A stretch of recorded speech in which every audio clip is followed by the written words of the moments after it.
Morning, everybody. Jim Adkins here. Jim Adkins Results Coaching. Only got about 5 minutes, but I wanted to jump on here and give you a little something this morning about acting as if. Got a few clients. We talk about this quite a bit. When you set a goal and you're looking to make a big change, it's always good to visualize that change and visualize your goal in the now and having it now. And we talk a lot about that. And I've had it brought up a few times. Well, what if you can't visualize it? What if you've never seen anything like it or never experienced anything like it, which is the case most times if you're reaching for that big goal, right? It's something you've never achieved. It's something you've never had. It's something you want, but maybe you've never touched. Or I remember a demonstration one time we were talking as a broker when I was younger. I was working for a financial consulting firm, and I was a financial consultant working my way up to the vice president part, and brand new really, but I have lofty goals. And one of the sales managers brought us into a meeting one time, and he was sitting down with a bunch of us young punks, and the first thing he said was, out of the 10 of you, 8 of you are not going to be here in 2 years. And that was a statistic that's real. And he said, and out of those 2 people that are left, 1 of you are definitely going to be a millionaire. And then he said, I can guarantee that none of you have ever seen $1 million. We looked at each other and it's like, you're right. We've never seen $1 million. He said, well, how do you know that it's real? And you think about that, right? Because your goal, and my goal definitely was $1 million at the time. And he uncovered a bundle of cash on the table. And there was $1 million sitting there in cash. And at first it's like, yeah, whatever, and then you start thinking about like, holy cow. And it's not a big pile. It really wasn't a big pile of money. And it wasn't a lot of money, really. I mean, it's a lot of money in the sense, but it's out there. It's real. You can touch it. You can achieve it. If you get it, it doesn't mean other people can't have it. That's not how it works. And it was real. So you act as if that's going to be yours. That's yours. That's in your bank account. Well, let's talk about other goals other than money. Money's a great one, though, because if you've never had $1 million and $1 million is your goal, how will you act? What type of person will you be with $1 million cash, or $1 million in your bank account, or $1 million in liquid assets, or $1 million net worth? What type of person will you be? Well, if your paradigm is that people with money are mean, cheaters, they take advantage of people. I mean, I've heard these things, and I've even just recently, one of the kids on my floor was saying, there's a new millionaire in China every day or every 2 days or something, and those people must be crooks. That was actually what he said. I'm like, no, that's not. We need to change your paradigm. Now, does that mean people that have a lot of money are the greatest people in the world? No, that's not what I'm saying. People are people. Money changes them in certain ways, but it's not that way.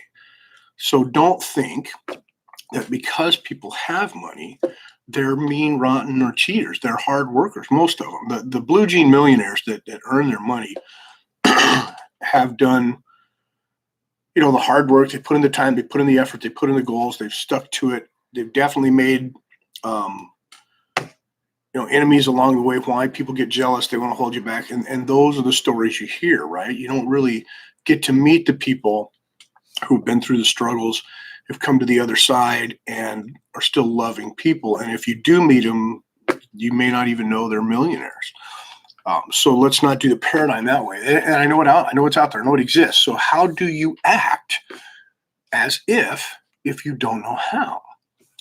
Well, you become the person you want to become. I know there's a catch-22 here, right? So let me help you this way. Always find a mentor. If you can't find a real life person I can touch, shake hand, hug, talk to, mentor, find somebody that's fictional. And I know, that's delusional. No, it's not. No, it's not. Unless you define delusional as about what I'm about to say. If you find a fictional character who has the ethics that you want, the morals you like, the character that you enjoy, the personality, the confidence, the money, why not act like that character? Why not put that on and become that person as you? And pretty soon you're going to know wholeheartedly which part of that's you and which part of it's not, which part you want, which part you don't, and you'll move forward and you carry those good traits forward. Let's talk about addiction. I've got clients who struggle with addiction. Um, if you're addicted to sex, food, alcohol, drugs, money, if you're addicted to anything, there's a paradigm there. There's a shift. There's a belief system there. There's a part of your character that tells you that gives you that, in essence, that insatiable drive to want to repeat those patterns. Well, how do you act as if that's not you? Find a mentor. Remember, there was a campaign a long, I mean, I don't know how long ago. As an older guy, time blends.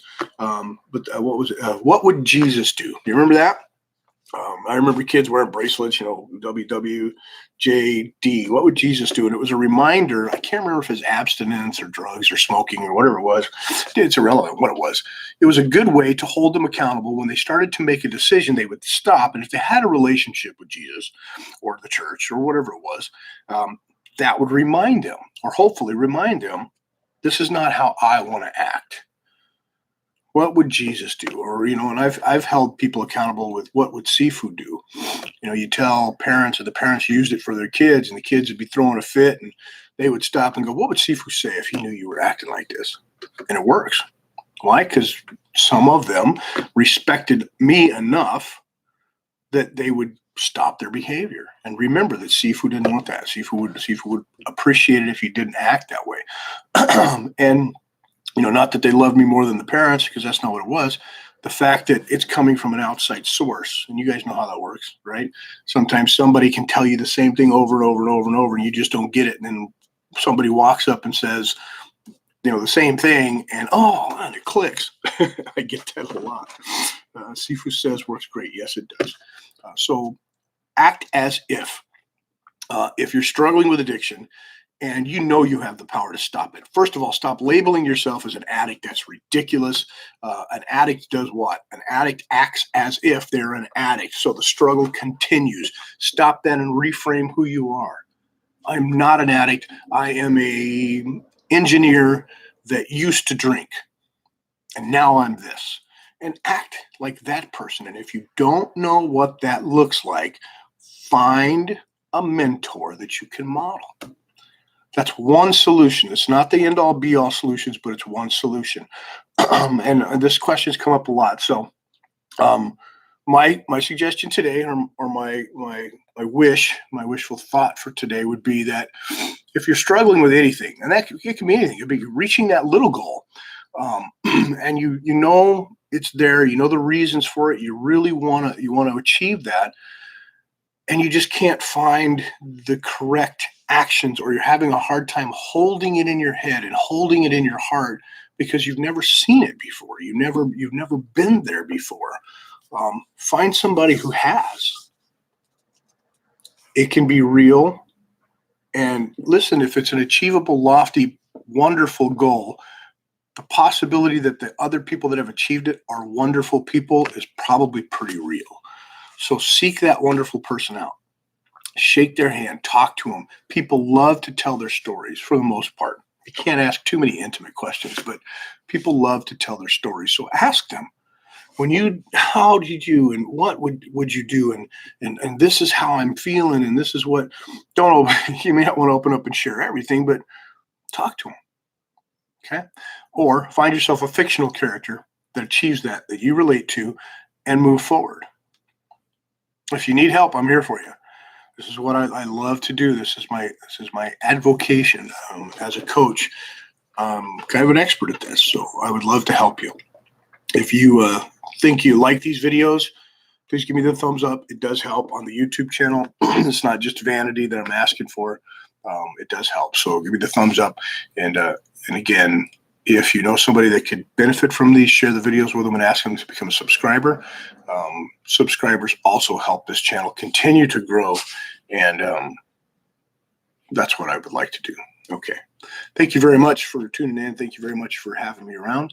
And I hope that was helpful. I probably will check in at different times this weekend, if at all. If I don't see you this weekend, because I'm extremely, I get to teach this weekend. I'm pretty busy, which is awesome. I will see you when I get done, when I get a free time.